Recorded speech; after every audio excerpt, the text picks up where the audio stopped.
So this is the second or Data Dragons meeting for the year, and my name is Celestine, and we are effectively today going to be discussing the introduction to how to, or rather, how to get started in data analysis, data science, or just really how to get your foot in the door within that specific realm as it grows within.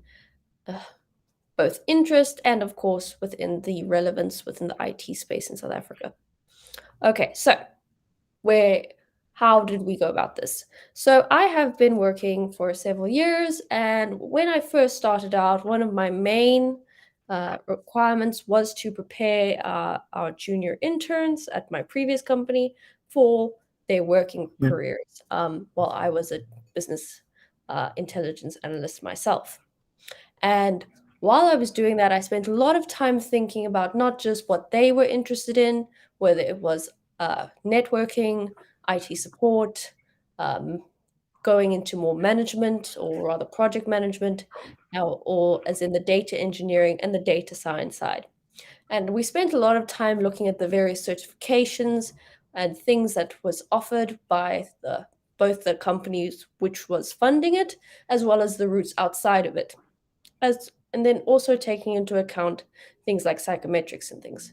But once I left there and had to start mentoring more people and started this Data Dragons, I was left with this kind of thing that not everybody had the ability to turn to a company to get this kind of funding or to get this kind of direction. But in addition, I started looking at a lot of job ads and across various platforms. And I did that again for today, and I came to a realization that, and especially when I had to start hiring for like business intelligence leads, or or even just the juniors, that there was often like things that people felt that they needed to know or thought that they really needed to be clued up on, and then at times that wasn't what we were looking for, or they had spent a lot of time, getting themselves ready on one particular aspect and neglecting the other side of it. So that's kind of what I wanted to speak to today. And how did I go about this? mm, So I went and scraped and looked at a couple of different job sites. Unfortunately, you obviously can't see what they're looking for in offers in, which would probably be the best place. But you can go on LinkedIn and Indeed and new job sites such as Crayon, which gives you an idea, because I imagine that some of those jobs would also have been posted on offers in, or rather that those recruiters would also be looking on offers in. So I only really looked for data analytics, data science, and those types of jobs, as well as machine learning jobs. But this process can be extrapolated for any other roles. I am now a product manager myself, so this can be repeated for other industries.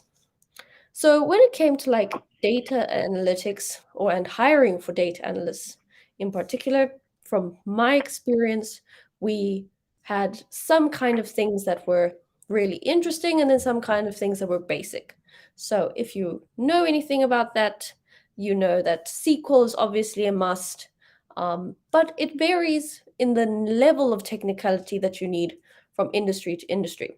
So what I was seeing while I was looking at the jobs was that like places for like social media data analysts, yes, they needed to know some SQL, but it wasn't like no Python and R and Java as well. That wasn't the case.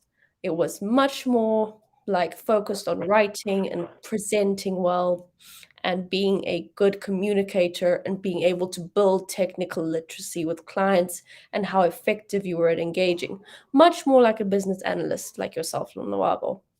But when I went to mm, look at things like for 22/7, which is like a financial literacy application, they wanted you to be both a competent business intelligence analyst and a data engineer in one, and be willing to know, or if you don't know, to learn about machine learning and things like that.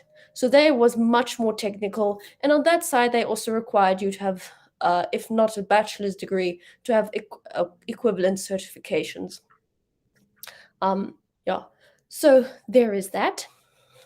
Then came the thing of how do you stand out? Because many systems now, even if you look at international systems like Crossover, for example, they've got these like minimum requirements. If you've ever done a LinkedIn thing, they'll say, what are you have those easy applies. And on there, it'll be like, you have to fill in these like basic questions. And then it's almost like the algorithm sorts you into categories where you either meet it or you don't. And it's often like what degree you have. So if you don't have the degree, now you have to stand out somehow. And that's kind of where I was doing my thinking around. So if we know that the basic requirements are a SQL, some kind of programming language, where it's Python and or R, depending on the company you work for, although Python is the most widely used. And if you want to be like more specialized, then it's like a statistical analyst or something, then you would need to know SAS or whatever other program they're using. You would need to be able to build out some kind of more extensive or more specialized knowledge. And for that, you need to have a wide base of skills. So from there, we know that we have to have like portfolios of evidence.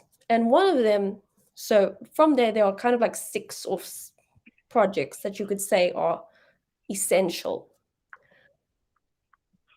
And one of the first one is kind of just proving that you have basic spreadsheet knowledge, because that comes up quite a bit.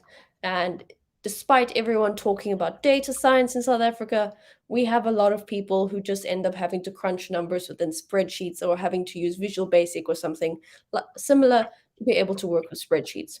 So being able to show really advanced Excel or Google Sheet skills, very important. And to be able to manipulate data and chart that, very important. So you have one of those. And then you go to the next thing, which is like having excellent visualization skills. And that is both within programming languages like Python and R, and then going further and being able to manipulate a tool accordingly with Tableau or Power BI being the most basic. And obviously you get like really advanced tools like Looker and Sisense. Okay. Then you get a little bit more advanced where you're going to want to write your own web scraper or interact with an API to extract tweets of Twitter, for example, or to extract data from like Property 24 or something like that. And then analyze like the keywords or the sentiment if you're doing like Twitter. And then if you were doing Property 24, like figure out what the median price is across Cape Town suburbs, for example. And then you'll also want to have something that shows machine learning as a project, because that has become very important within the data space. And then that means you would either have a project that focuses on classification of images, for example, as that's a big thing, or forecasting using linear regression.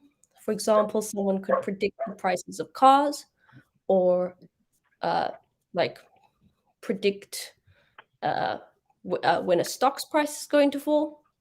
And then the final one would probably be like a natural language processing if you are interested in that. And that could mean anything from sentiment to just basic cleaning up of a data set there. Okay. Yes? Hi, can you hear me? Yes, yes. Oh, sorry, I think it cut just a bit there.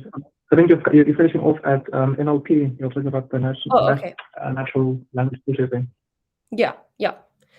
But that's essentially, those are like the projects that we see. If you break down the skills that are most required within the data analytics space, that is where the projects that would give the highest rate of return.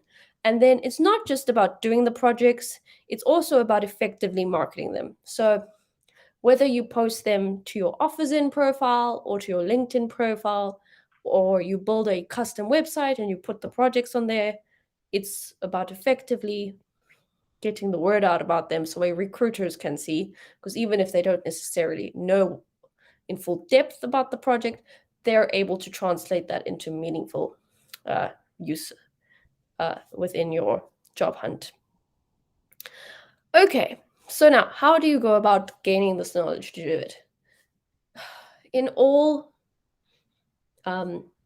factors, in all careers now, lifelong learning is a thing and it is an important skill. So I have spent a lot of time assisting people as to where to learn and based on various budgets. So I am aware that there are free sources out there and that some of them are really good and some of them are a bit more difficult. One source that is really good but is a little bit more difficult and is not always as beginner friendly as some people would like is Kaggle, but they have several excellent tutorials on machine learning, SQL, and Python. But you can get really stuck on them, especially the Jupyter notebooks. You might find that you're not learning because you get the code snippets that they give you are too hard for you to figure out if you don't have enough of a basic understanding. So that's one problem. The second is that a lot of TikTokers have started saying that like Google certificates are free.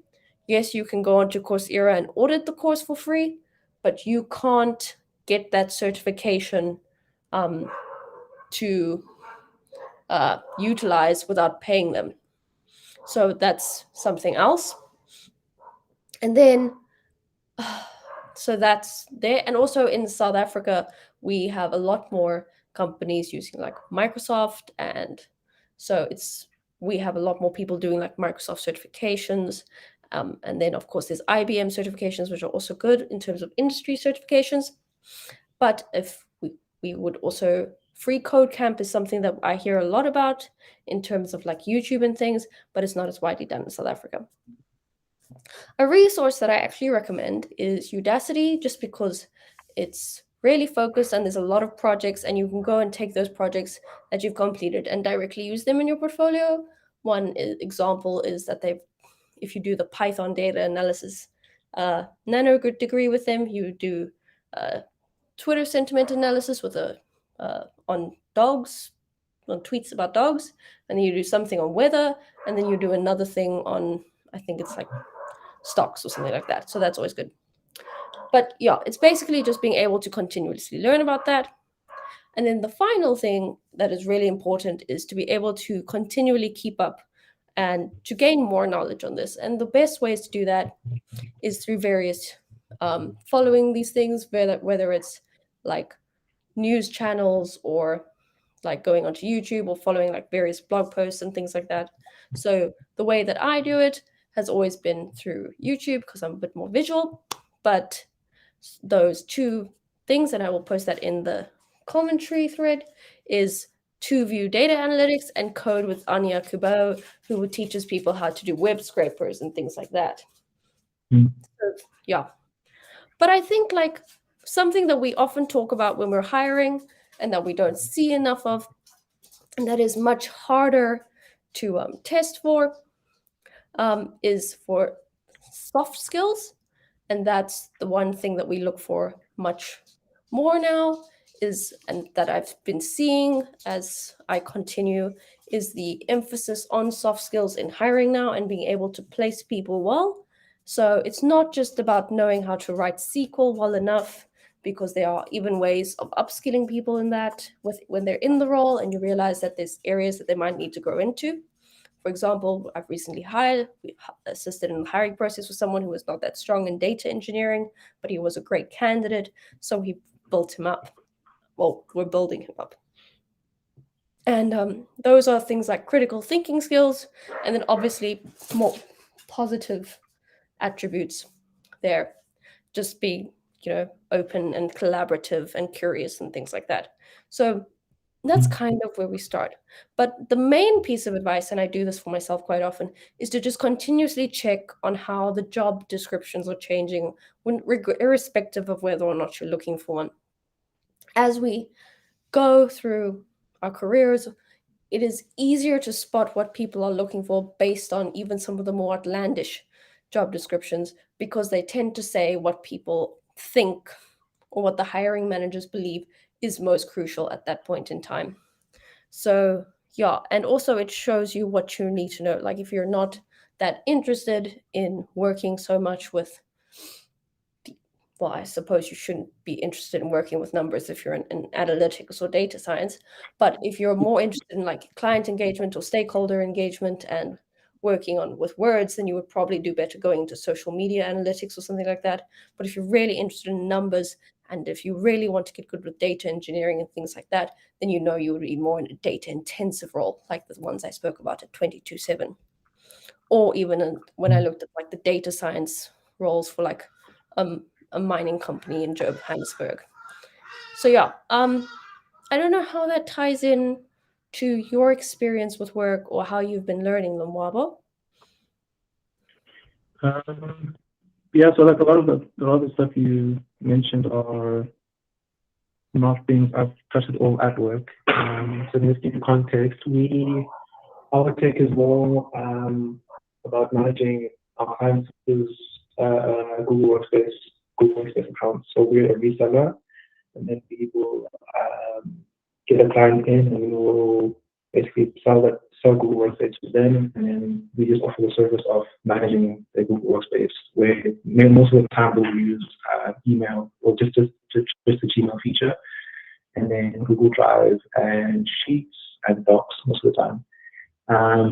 But where I've started doing content last year, I just got an interest in data analytics. I started using Looker, for example, to actually start drawing out information from our accounting systems and their own system that they use. I try to put all the data in there, and then I give them analytics on that. So, for example, we have like one dashboard, the kind of updated almost every other week, just to show sales for the week, performance of each sales rep, and whether or not they're on targets. Just things like that. And then,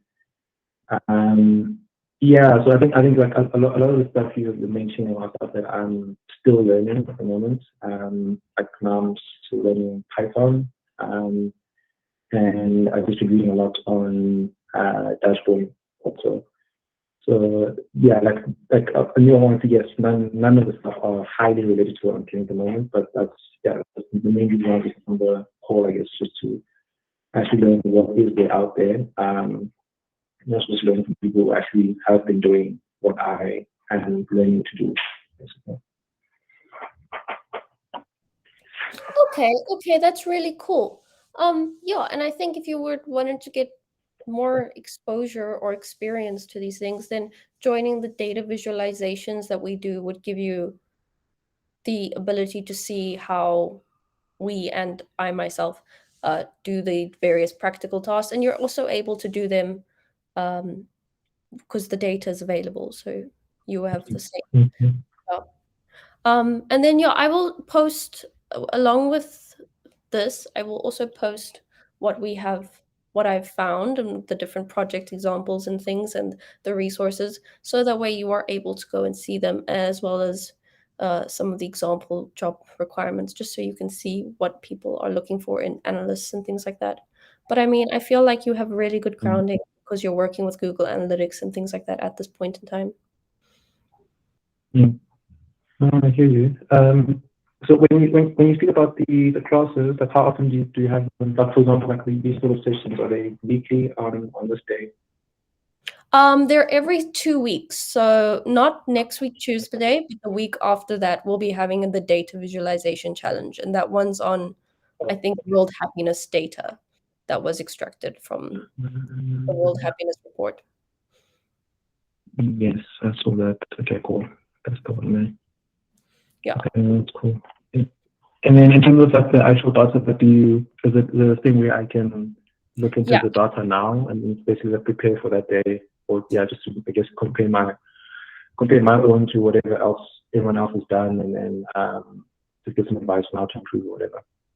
Yeah, that's how it works. I post the data to a Google Drive that I manage, and then it's available in a CSV, and you can work through it at any way you want. You can either do like a visualization through Sheets or through Python, or if you have access to Google Data Studio, which you should, that's also acceptable.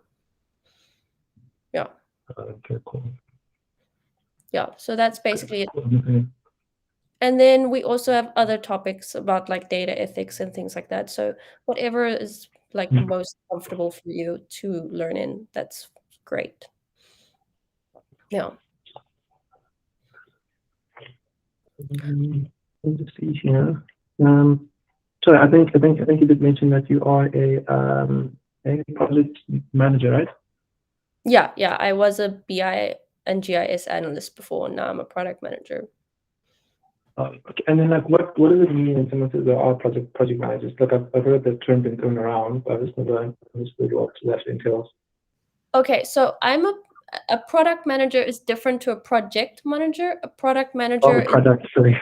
yeah, a product manager is the person who effectively owns one specific product. So like I'm the person who's in charge of a learning management system currently, and then I make sure that Yeah. all the features and data and things associated with that particular software application are built and well structured and then reported on, and all the events are captured for it, and then I also go and measure how it's doing once it reaches users.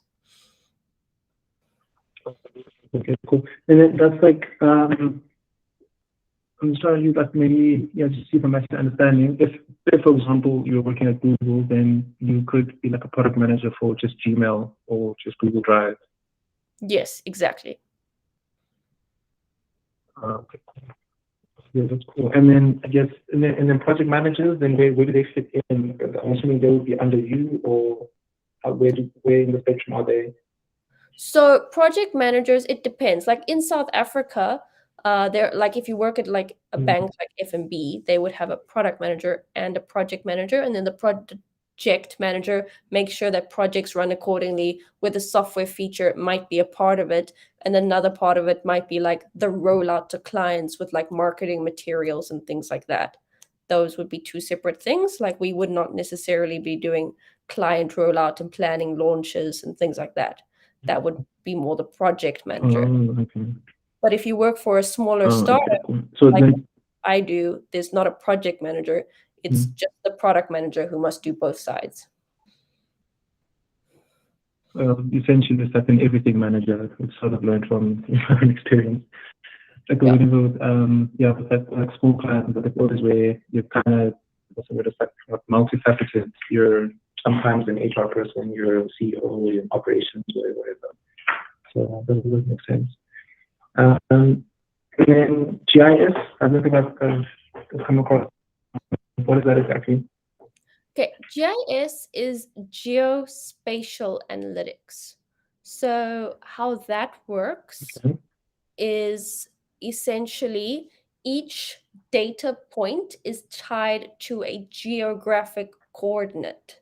So you can visualize, for example, Mhm. house pricing data, people's movements, transportation data, anything like that, but it has to be tied back to geographical coordinates so that you can lay it over a map or do like a 3D model of a building or something like that. So you're basically trying to Mhm. figure out, for example, I did it for a school group, um, where students and their guardians live in relation to a school, and how does that influence who goes to that school. Mhm. That kind of, it's those kind of questions. Or if you worked at Woolworths, you would try and figure out where is the best place to put a Woolworths in this particular suburb. Okay, cool. Are you still Yeah. there? Yeah. Oh, okay, cool. No, that's cool. I think, actually, like, as explaining that, I think I'm learning it from geography. We learned about it. Isn't it that differ that sort of analytics, or just with data, like you were a business utility analyst, or your current role now as a product owner or product manager, sorry. You know, that is so hard. It comes down to personal preference. Like there are, Mm. see, there are parts of the job, both jobs that I loved. Like I really enjoyed the data visualization, and the ability to showcase how different like things impacted other things with the numbers. But I was required to also do some data engineering as part of analytics, and I don't like engineering um, at all. So Yeah. that was the problem there. But like for product management, I quite like seeing an idea that I have go right from the beginning through to design, through to development, through to the users. So that's quite a nice flow. I'm sure as a business analyst, you must see that as well, going from requirements to finalization. That's quite a nice process. But they both have their ups and downs.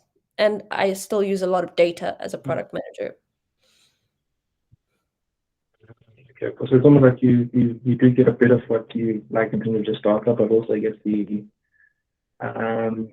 just actually seeing something through from beginning to end. It's just supposed to get that sort of experience. Yeah. Yeah. As a data engineer, if I understand that role correctly, that's just ensuring that the data is available for whoever will use it. So either the analysts or yourself then as a product manager, it's not so much doing with the data itself, but it's just making it stored correctly, it's secure, it's in the correct formats for processing or using or something. Yeah, it's like building data warehouses. It's extracting, transforming, and loading data. It's ensuring that the tables are working. It might be building SSRS reports. It's all those types of things. Mm.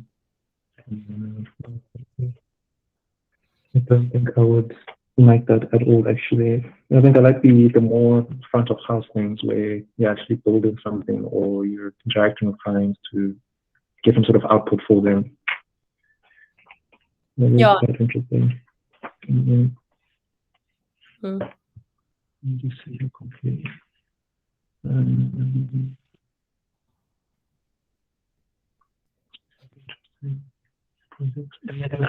What other sort of projects do you have in plan for us? I think I'm seeing something about a hackathon here on the. Oh, This is under the report. yeah. I like to plan it per month, but there's a Twitter analysis that I want to do coming up. Okay. I haven't posted it yet, but it's on my list of notes. There's I don't know if you utilize Netflix, but if you utilize Netflix, it is possible for you as a user to go and download your own personal data, which basically gives you the date you Okay. watched it, as well as the list of the TV or movie series you watched. And I would like us to do like a practice of a data visualization project. And then you would also have to connect it with like an API to find more information about the genre of your TVs. I mean, of your various series. So that will be one project. I also already mentioned the Twitter. And then it's also some housing data where you have to go and predict the housing price. But that's a more advanced project that's basically trying, well, I suppose some people could do visualizations and things. But the actual project will be to try and predict the housing prices based on a sample set. Yeah. So that's quite interesting. those are the 4 I have planned for now. I haven't got, because obviously I have to do them first. So we'll see how far we get. Yes, of course. Can we take a few steps back to the point you made about, I'm just going through my notes here. So I think you'd mentioned how being a data analyst in itself can also involve, I think you're saying it also involves like presenting and actually communicating, and it's not all roles that are out there are necessarily heavily focused on the technical side. It might just be wanting someone who can actually articulate themselves and communicate it for the clients of that tech company. Is it? I don't know how to put this. Is it? Sorry, again, I missed my question now. I wanted to ask something along the lines of languages. You mentioned Python. You didn't actually mention Python. I was just wondering, is Python the main language that's always used when it comes to these type of roles? So anything that's data related, or is it just depending on whatever company or industry, whatever they have as their legacy, I guess, language or like legacy systems that work well with such a language? In South Africa, Python is, and even if you look at America, Python is definitely the dominant one. So Mm, you are safe if you learn Python. But I mean, like when I was looking at like the social media data analyst, that was not mentioning Python. It was just straight SQL, and then the ability mhm, to. They were much more focused on like, can you write a good report? Can you showcase the data? But I mean, even if you go and do the Google Data Analytics certification via, I think, Coursera, that's where it's hosted, and that's a very basic certification. They still make you learn some, mm, I think, basic Python. Uh, so that's just something to be aware. Or was it R? One of the two. But they make you mm, learn some basic commands there. And that's not mm, terrible. You would, but they're just trying to show you how you can create like different, like I think they show you how to create like a line graph and how to clean some data and things like that, which is useful. But as a, if you're looking for more like presentation type things, like I know business analysts still work with the data and they still manipulate the data and things. I've worked with industrial engineers who were very data savvy and who did data analytics by themselves. mm, Some of them even did data science by themselves. So it depends largely on your own role within the company. Um, yeah. And then in terms of like knowing Python, mhm. there's a lot of data analyst roles in South Africa which require it, but I don't haven't seen that many that require R. Yeah. Yeah, that's interesting because I think I've seen I think I've seen that being mentioned a lot, but it's when it's like data related, it's always knowing R. And I was also wondering like practically what's like where would you use Python? Where would you use R? Um, so Python is good because you can also use it for like building applications, so like web-based applications and things like that. So if you needed to build a Yeah, web scraper yeah, on the yeah. fly, that's when you would use Python, and you'd also use it for like automating scripts. If you wanted to build a dashboard from scratch, so you didn't want to host your dashboard on like Google Data Studio, Looker, or something like that, you could custom build your own dashboard using the plotly.dash module, sorry, library. I don't know Mhm, if there's a plotly.dash for R. I haven't heard anyone. And plotly.dash is excellent mhm, because you can use it in Python. Um, so yeah, and a lot of people who like code their own even for GIS, if you wanted to like code your own stuff, there's a lot of things that you can do in Python. But R is really great for mhm. visualization. And when I was first learning data analytics, I actually found R a bit easier, which I don't know if that's everyone's experience because apparently Python is the easiest, but I found R a bit easier. But it depends. Yeah.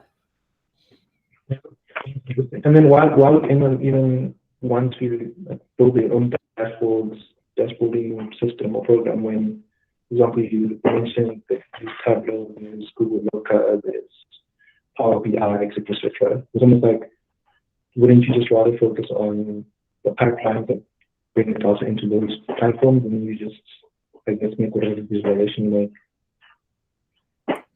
Yeah, that makes sense. So I know the one use case where we had for building our own Plotly Dash in a previous company I worked was because of the fact that the hosting, because we were using a specific GIS tool, and that tool was so expensive that to build and host dashboards on that tool cost the company quite a bit of money. So we figured that if we could build and host our own dashboard on this open source tool for free, then while it took a lot Yeah. more work, we would be saving the company money. Um, yeah, Okay. so that's Okay. That's good. Yeah. And then there's a thing, remember, I think there's something about where maybe even the data is stored. I don't think I think we had a client where they're concerned about that. Where, for example, you can some certain industries, I think particularly in banking and finance, you have to have your whatever data, client data that you have, it has to be in specific service, maybe because there's some sort of deal with the EU or some sort of regulatory thing. It can't be stored in a Russian server or something like that. So would that ever been another case where you guys would have to maybe build something yourself because you can't use maybe, I don't know, Microsoft if they were, for example, related with Russia or whatever other governments the company doesn't want to work with, or work be related to somehow. Yeah, no, that would definitely be another use case. Also, if you wanted to, sorry, I've been sitting here in the dark thinking it was load shedding. Uh, if you wanted to essentially because of like ethical complications with like Poppy and stuff like that, and you had to build your own dashboard, I could probably see it, but it would be too much work. So for that, I don't know. Like, yeah, if they can't host it on their servers because of like issues with, yeah, then for banking, I imagine they'd probably build it, or I'm certain they'd be able to come up with a workaround. But yeah.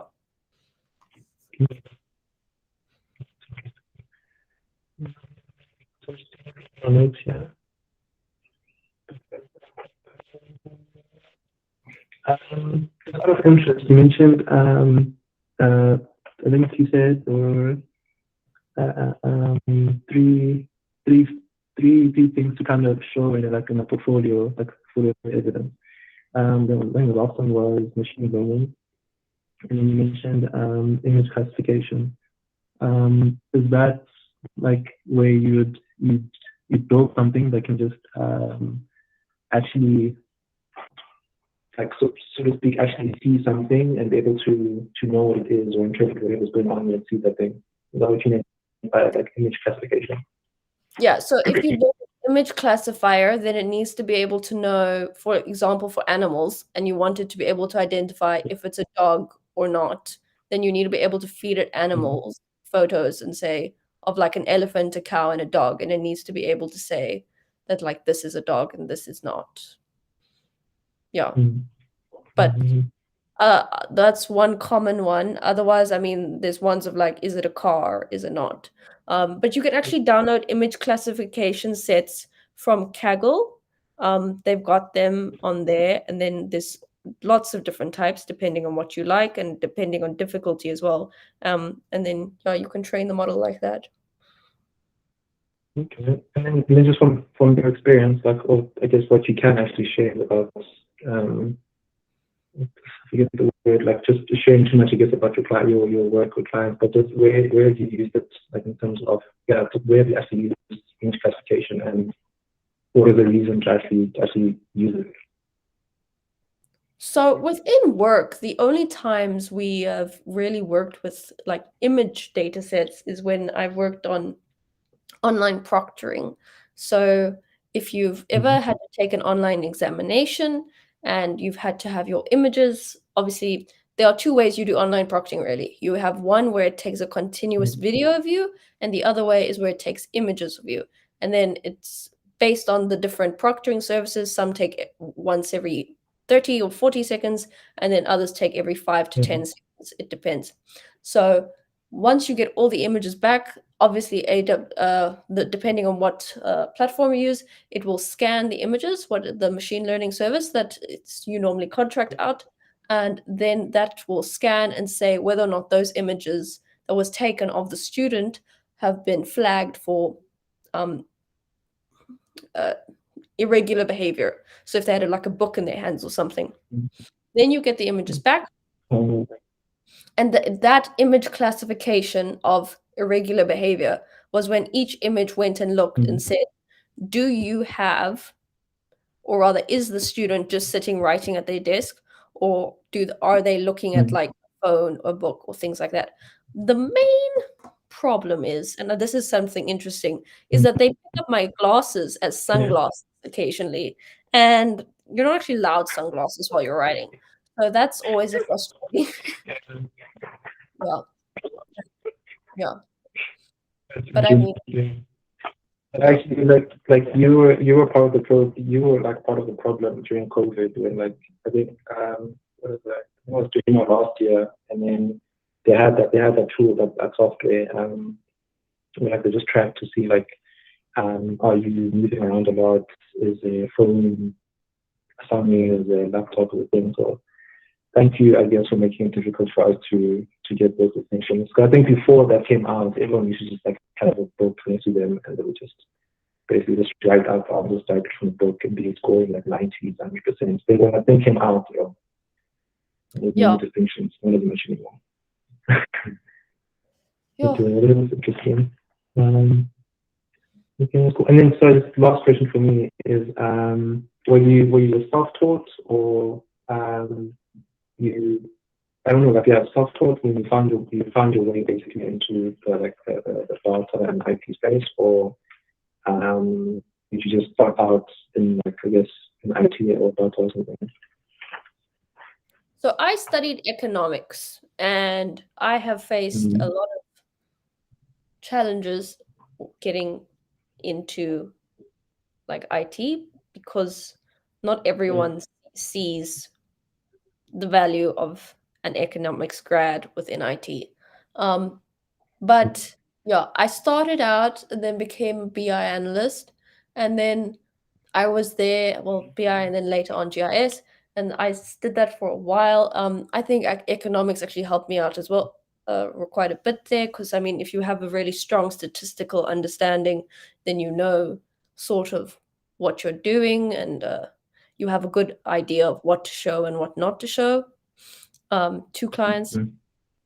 But yeah, I mean, it was a lot of self-teaching. I spent a lot of time doing tutorials online, reading a lot of books, listening to podcasts, watching YouTube videos, trying to download data from online, making a mess of things, thinking I was never smart enough to do this.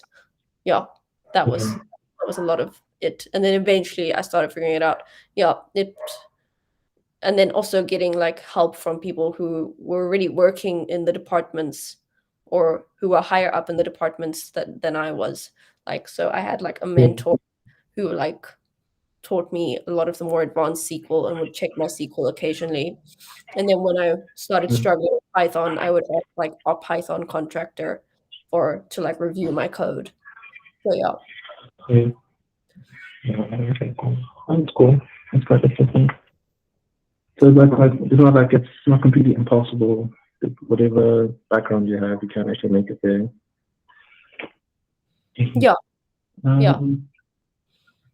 No problem. Okay, cool. So just to confirm, so the next lesson will be, or next session will just be on the 18th. That's for the data visualization challenge. Yeah. And you can, it's the On RSVP the 18th. now, so you can go and RSVP. And the date is there as well, so you can go and check. Okay, cool, perfect. And then, just something I didn't ask actually was, is it going to be, do we like send the results to you and then you just kind of critique, or is it just we all share our screen and just like we'll just see what everyone else has done?